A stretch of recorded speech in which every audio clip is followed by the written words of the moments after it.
우리나라의 큰 축복이라고 생각해요. 기적 같은 일이기도 하고요. 무슨 소리냐고요? 바로 이게 나왔기 때문이에요.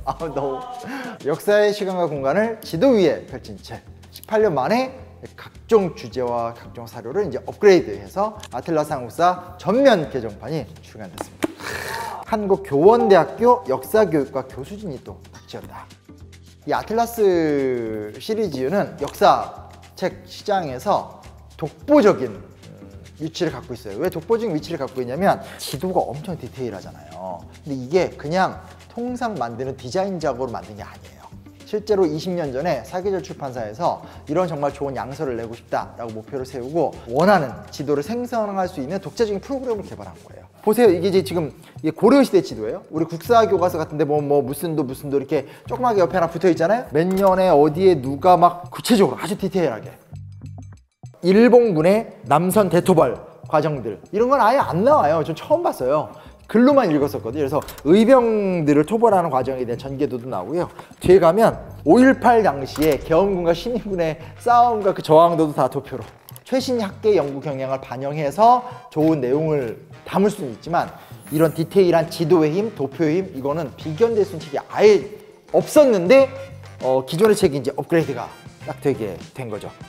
그래서 아마도 이게 지난 20년간 이 시리즈가 살아남는 게 아닐까. 또 살아남았기 때문에 많은 지지와 응원 속에서 또 개정판도 나오지 않았나 이런 생각을 좀 해보게 돼요.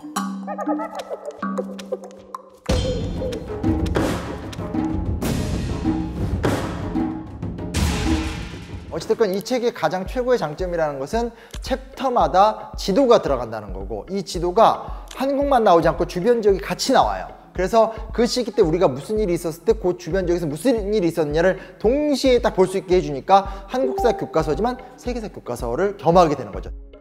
그래서 보면 고조선의 국가 형성과 발전 같은 거 보면 우리가 보통 통상 이야기할 적에 고조선이 어디에서 발흥했냐 그리고 어떻게 옮겨가냐 얘기할 때 이게 요동이냐 평양이냐 이런 것도 말이 많잖아요. 근데 그거에 대해서 우리가 통상 이야기하는 게 이제 이동설 얘기를 많이 한단 말이에요. 이쪽에서 이쪽으로 왔다라고 대강 그림으로 그려놓은 것이 아니고 보시다시피 그 일대의 세력관계, 지형도 그리고 강 이런 것들 다 보면서 이런 평야에서 이렇게 운거하고 있다가 중국 세력이 확대가 되니까 투쟁을 하면서 또 다른 근거지로서 한반도 북부로 왔겠구나. 이제 이런 것들을 입체적으로 좀 생각을 할 수 있게 되는 거죠. 그리고 우리가 항상 이야기하면 고조선. 그때 뭐가 있었는지 잘 몰라요. 기껏해봤자 고조선 한나라. 근데 지금도 보시면 딱 나오겠지만 고조선이 한반도 북부와 요령 지역에서 활약을 하고 있었던 바로 그 당시에 저 북쪽에는 맥, 숙신 그렇죠? 남쪽에선 사만 등등등 그 일대 또 다른 지역은 어떤 변화가 있었는지를 또 이렇게 동시에 시각적으로 볼 수 있는 것들. 예맥이 뭐예요? 예맥이 나중에 결국 부여나 고구려의 원형적인 나라가 또 되는 거거든요. 그런 부분에서 굉장히 좀 재밌게 볼 수 있는 장점을 갖고 있다고 할 수 있습니다. 그리고 또 하나 굉장히 매력적인 게 이제 우리가 솔직히 말해서 고조선 얘기는 좀 많이 들었잖아요. 뭐 단군 신화도 있고 여러 가지 얘기를 들었고 논쟁도 좀 있었고 근데 부여는 또 우리가 잘 몰라. 주몽이 부여에서 탈출해서 고구려를 세웠다까지는 아는데 그러면 부여가 뭔가 좀 큰 의미를 가졌을 것 같은데 부여는 어떤 역할을 했지? 이런 거에 대해서 사실 학술서가 아닌 경우를 갖고 접근하기 힘들어요. 근데 이번 이 책 개정판에 그게 반영이 돼 있어요. 그 당시에 구체적인 지역, 근거지, 활동 지역의 지명과 그 일대 강과 하천과 어떤 그 산의 그 모양 같은 것들 있죠. 이런 게 이제 프로그래밍이 돼 있기 때문에 딱 들어가면 이게 다 만들어지는 거예요. 또 하나 놀랐던 게 이 백제 이야기도 굉장히 잘 나왔어요. 왜냐면 우리가 이런 거 있잖아요. 백제하면 뭐가 떠올라요? 백제 저기 송파구에 풍납토성을 지었고요. 그 뒤에 이제 그 몽촌토성을 지었습니다. 그러다가 광개토대왕의 공격 속에서 위기를 겪다가 장수왕 때 뺏기고 저쪽 공주를 밀려갔습니다. 이 정도를 안단 말이에요. 근데 사실은 풍납토성하고 몽촌토성도 어느 정도 아는 사람만 알고 이번에 보면 이 백제 건국 과정을 보게 되면 아주 디테일한 지도로 현재 어느 근처에 백제가 운거했는지 어디를 점령해서 고구려가 쳐들어오려고 했는지 또 실제로 이제 우리는 그냥 항상 머릿속에 뭐가 있어요? 백제, 고구려, 신라, 가야밖에 없잖아요. 근데 이제 그 일대에 갑자기 무슨 뭐 대방군도 있고 말갈족도 있고 만과의 격투도 있고 이런 것들이 굉장히 시각적으로 구현이 잘 돼 있어요. 근데 이런 게 저는 되게 실험적이라고 생각하는 게 맞아요. 그러니까 그랜드 워커힐 강동구청 올림픽공원이 들어가요. 근데 우리가 보는 역사책은 그렇게 안 들어가잖아. 과거에 백제 시대 때 그랜드 워커힐이 있지 않으니까. 근데 이제 이 제작진에서 고민을 많이 한 거죠. 결국 이해를 제대로 시켜주려면 옛날 것만 그려놓는 게 아니라 요 일대가 워커힐 근처다. 요 일대가 강동구청이고 그 뒤에 앞에 나오면 몽촌 풍납토생이 있다. 이런 걸로 해버리니까 이게 이거 우리 동네 근처잖아. 이거 내 친구가 사는 데인데 이렇게 접근하면서 지도를 표현하니까 이런 게 이제 그 지역을 배경으로 이해하는 게 좀 장점이 되는 거죠. 또 하나 이왕 백제가 나온 기에 말씀드리면 사실은 백제의 문화유산이 현재 세계유산으로 등재가 됐잖아요. 동아시아 문화교류. 중국의 문화가 백제를 거쳐서 일본으로 갔거든요.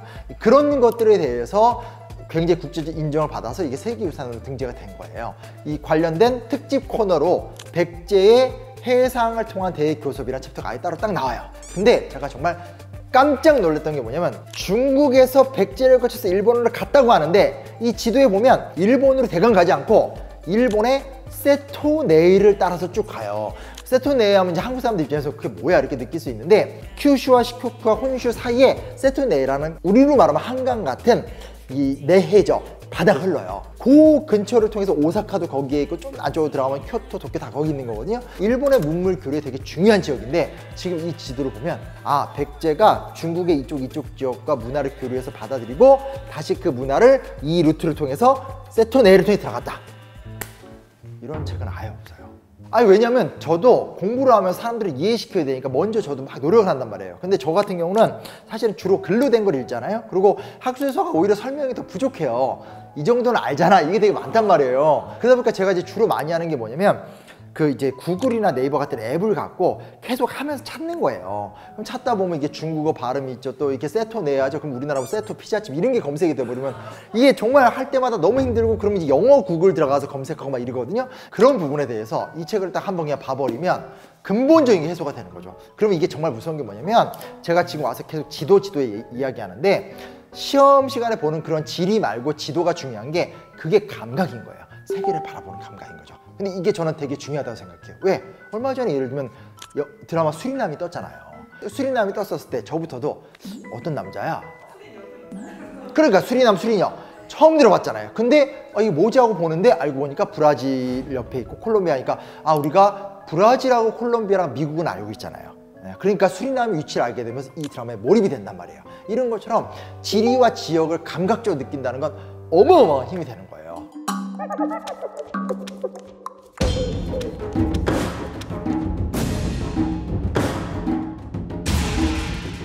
이 아틀라스 시리즈가 아틀라스 중앙아시아 시리즈도 있거든요. 세계 넘버 탑 수준의 김호동 교수님이라고 그분이 전 세계 거의 몇 안 되는 중앙아시아 전문가예요. 근데 그분이 이제 아틀라스 중앙아시아를 썼는데 그때도 프로그램을 활용해서 다 표시한 거예요. 근데 이번에 한국사 보면 몽골의 침입과 대몽 황제하면 항상 우리 이렇게 나오잖아요. 이렇게 한반도만 나오고 몽골이 1차 침입, 2차 침입은 우린 보는 이유가 없잖아. 그냥 그래서 우리만 당하고 하는데 이번에는 이제 아예 몽골이 어떻게 세계를 휘저어 나갔는지를 다 그려주면서 거기에서 고려가 처한 위치를 딱 등장시키니까 야 이게 진짜 상황이 심각하구나. 그리고 그때 우리가 어디로 가요?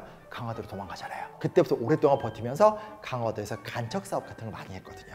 고려 중기 때부터 시작해서 조선시대까지 강화도 간척 사업이 진행이 돼서 실제로 지금 먹는 쌀이 거의 대부분이 간척 사업을 해서 나온 쌀이거든요. 근데 그런 것들도 사실은 이제 옆에 이제 지도로 딱 표현이 되니까 구체적으로 어떻게 이제 우리가 침략을 당했는가 같은 것들에 대해서도 잘 알 수 있는 거죠. 우리가 최근에는 다큐 같은 걸 통해서 많이 접해봤지만 신안선이라는 배가 이 우리나라 앞바다에서 침몰을 하게 됐고 수백 년이 지난 다음에 어부가 이제 어망에서 물고기를 끌어올리다가 갑자기 도자기 파편들이 끌어올리게 되면서 세상을 놀라게 했던 사건이잖아요. 실제로 이제 신안에 가면 박물관이 있어요. 그래서 수백 점의 이제 송나라 자기, 우리나라 자기들이 쫙 전시가 되어 있는데 이번에 우리 아틀라스 한국사를 보게 되면 여기에 어떤 루트로 그 배가 와서 어떻게 침몰했는지 그리고 거기서 발굴된 유물들이 어떤 것들이 있는지에 대해서 하나하나 그냥 꽉꽉꽉 들어가 있습니다. 신안선 발굴 사건 이후에 그것만 있던 게 아니라 비양도라든지 여러 곳곳에서 사실은 비슷한 발굴 사례들이 꽤 있었어요.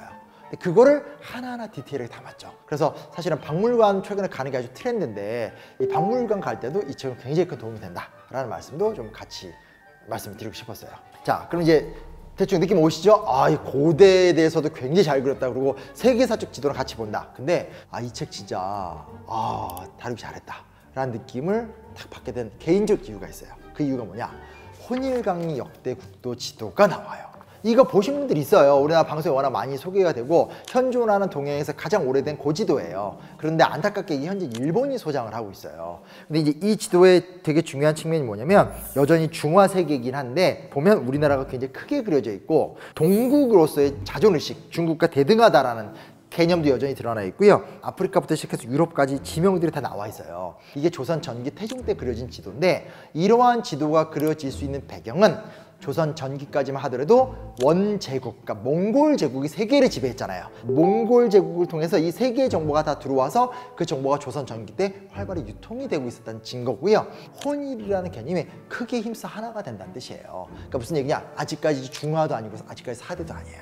아직까지 조선 전기는 우리는 크게 두루 하나가 되는 세계 속에 살고 있다라는 어떤 이 세계의식 같은 것들이 사실 이 지도의 이름에도 좀 들어가 있는 거거든요.